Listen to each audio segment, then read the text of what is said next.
Hi friends, Assalamu alaikum. Welcome to Sumiya's Kitchen. குதிரைவாலி அரிசியில் இட்லியும் தோசையும் எப்படி செய்கிறதுன்னு பார்க்கலாம்.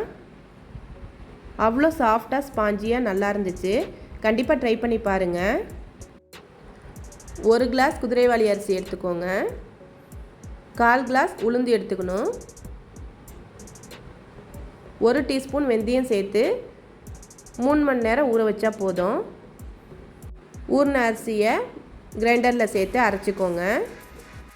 சுமையாஸ் கிச்சனை ஃபஸ்ட் டைம் பார்க்குறவங்களா இருந்தால் லைக் அண்ட் சப்ஸ்கிரைப் பண்ணிக்கோங்க. வீடியோவை ஸ்கிப் பண்ணாமல் பாருங்கள். தேவையான அளவு உப்பு சேர்த்து நல்லா கலந்து வச்சிடணும்.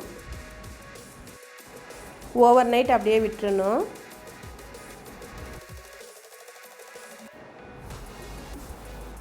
மாவு நல்லா பொங்கி ரெடி ஆயிடுச்சு. இன்க்ரீடியன்ட்ஸ் எல்லாமே டிஸ்கிரிப்ஷனில் கொடுக்குறேன், செக் பண்ணிக்கோங்க. சில பேர் அவல் சேர்த்து அரைப்பாங்க, ரைஸ் சேர்த்து அரைப்பாங்க. நான் எதுவுமே சேர்க்கல. ஹெல்த்தியான ரெசிபியும் அடிக்கடி செஞ்சு சாப்பிட்டுக்கணும். எந்த ஒரு டிஃப்ரென்ஸுமே தெரியல.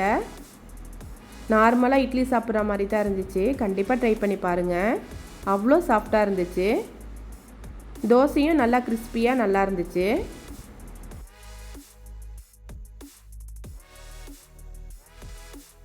நான் சொன்ன அளவில் கரெக்டாக ட்ரை பண்ணி பாருங்கள்.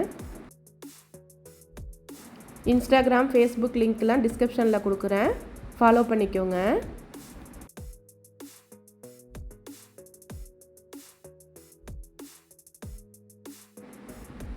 கிறிஸ்பியான தோசையும் சாஃப்டான இட்லியும் ரெடி ஆயிடுச்சு.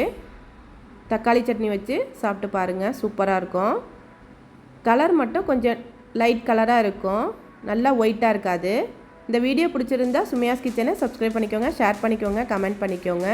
தேங்க்ஸ் ஃபார் வாட்சிங்.